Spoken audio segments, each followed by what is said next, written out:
So it's very simple that, but it's quite effective. Now we'll move on to walk cycles and run cycles.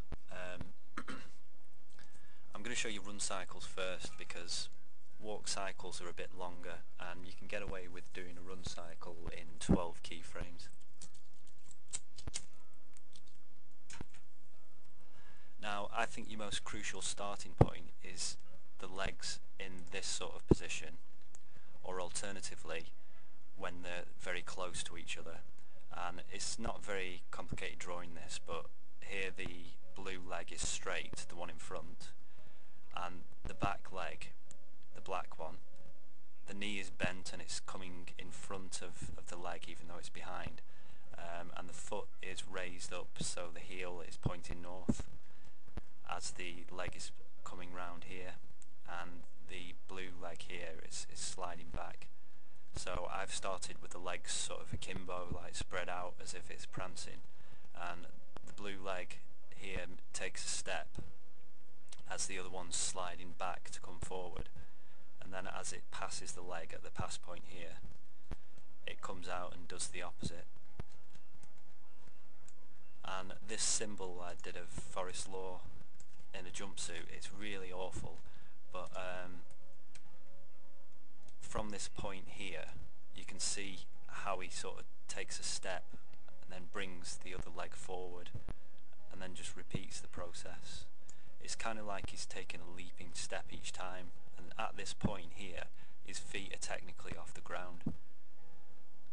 So think of it as like kind of like a jumping step or a jumping stride. And even if a symbol doesn't look too great when you've animated it on the spot, don't worry too much, because when you actually come to animating it moving, you can normally amend quite a few errors. So if I just put Law off here, and I'll make him slightly smaller because he's running quite a considerable distance at this speed in relation to the size of the stage. So this is where he's first visible on screen. He's slightly on the work area. Then I'll go to 24. I think if it was any more than that it would be too slow.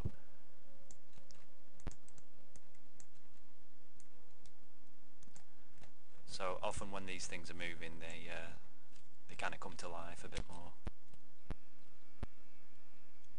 So you can see now he's moving fast, it just gives an impression.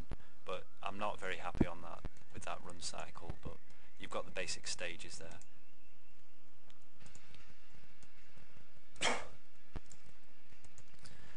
I'll just show you an example of a run that I did from the front with Brian Fury.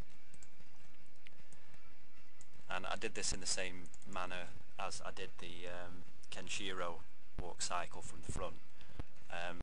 But I used a different foot symbol for when the foot is raised or when it's planted on the ground like this one. So you can see at my major keyframe points, that's the major body positions for the run. The arms are always simple, they just go back and forth. So if I play this, it looks kind of menacing. And you can see I'd made the whole body get like smaller and bigger, as if he's actually really progressing where he's running. So if I took that whole symbol, and he's quite small there, so he's in a good sort of far away position. So I'm inserting a frame at 96. That's probably way too many frames, but bear with me. Just making him tiny here. Then at 96, I'm going to make him come in really close to the camera. So now if I connect the animation, it'll just scale the actual running symbol.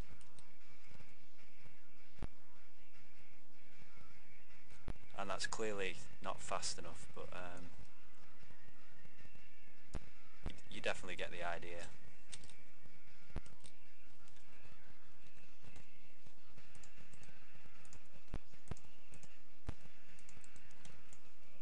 Right, now I'll cover walk cycles.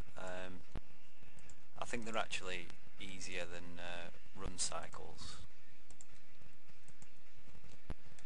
And you can see here I've created a simple leg symbol just to illustrate how the actual leg moves during a walk. So you've got your starting position where the foot's horizontal and the leg's either straight or slightly bent at the knee. And then in the middle of the animation it's identical, and at the end it's identical. So I've got separate layers for the calf, the thigh and the foot. And then in between these actual frames, this is your first position you have to consider, and it's where the leg is stretched forward and the foot is at a 45-degree angle ready to plant the ball of the foot. And then on the other opposite middle position, the foot sliding back from this prone position. And note that the foot is still horizontal and the leg's just sliding back to accommodate it. Just think moonwalk. And then this leg moving forward into that position, it should be simple enough, but you need to actually raise the foot off the ground and maybe move the calf up with it, because you always raise your foot before you actually put it down to take a step. And then you can see here I've put in a keyframe for the foot, just rotating it back to a horizontal position a bit more, so it just looks like a natural step. So in theory you could actually start your walk cycle with one leg, put that animation in its own keyframe, and then I could easily just copy that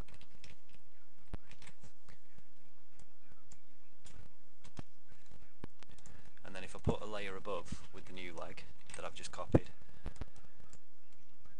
I'm just going to make that slightly bigger. Now you can see that these are identical at the moment. It's just repeating the same animation. You don't walk like that unless you're a horse. So I need to catch it about halfway through the animation. So as this leg is going forward, I need the other one to go back. So at frame 12, that's the middle point, I'm inserting a keyframe, and that means the animation will start in keyframe 1 now that I've dragged the one from 12 to there. So the opposite leg should now be different. So you can see already that looks pretty realistic.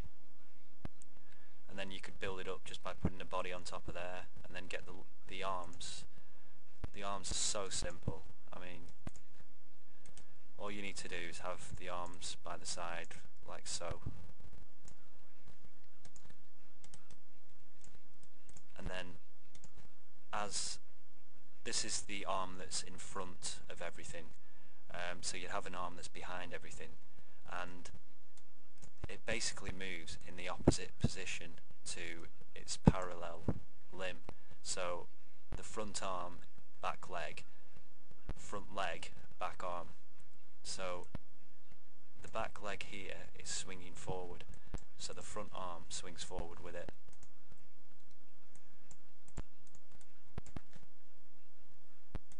You know, hopefully you do this with a symbol, but I'm just going to show you the rough keyframe with a line. And then the leg goes back at that point. So the arm goes back at that point.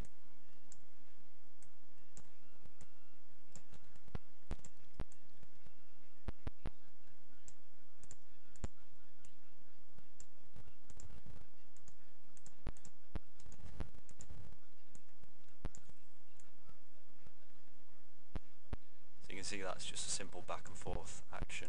I doubt it will allow me to make a shape tween on those. Oh, there we are. No, it didn't quite work, but too complicated. But that's your basic animation for the walk, and it's pretty simple, that.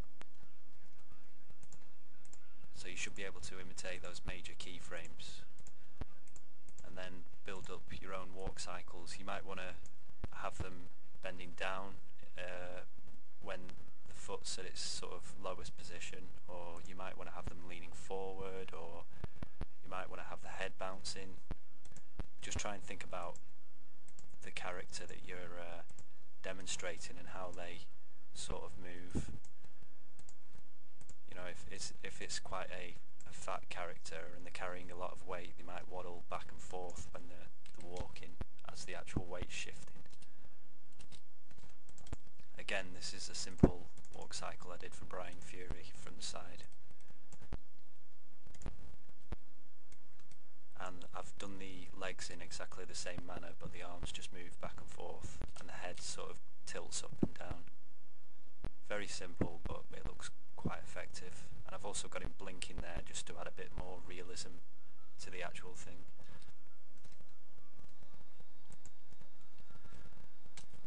So that covers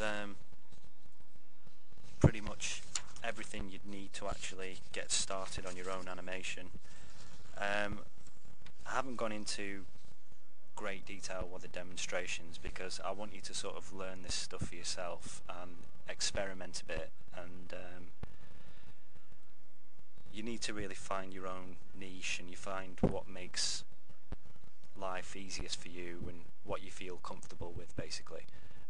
But the more you study people moving, whether they're playing sports or whatever, the more you can imitate actions, and the more thought you put into something before you actually start animating it, the more realistic it looks. But you could be going for anything. You could be going for a simple animation that's just messing around with shapes or forms or whatever. Sometimes you can really get away with a lot. You know, you can have a character moving from one point on the stage here to a point over here. For instance, they've got round heads, and in the in-between keyframe you could actually have the whole head just like really warping, and then you could have the neck sort of indicating how it's been travelling. You know, so they kind of use the device like that a lot on Ren and Stimpy. Like, if you actually pause the animation at different points, the characters, they do not look logical at all. You know, you might have eyes distorting wildly. So experiment with all the different things I've shown you. If you've got any questions or any problems, then again I'll try and get back in touch as soon as possible. If there's anything that I haven't covered that I don't know about, well, you're going to be pretty screwed, but you can actually, I can at least find a good example for you. So I'll try and be as helpful as possible, and I hope this hasn't been too boring and you've actually learned some stuff for this. So yeah, that pretty much covers everything.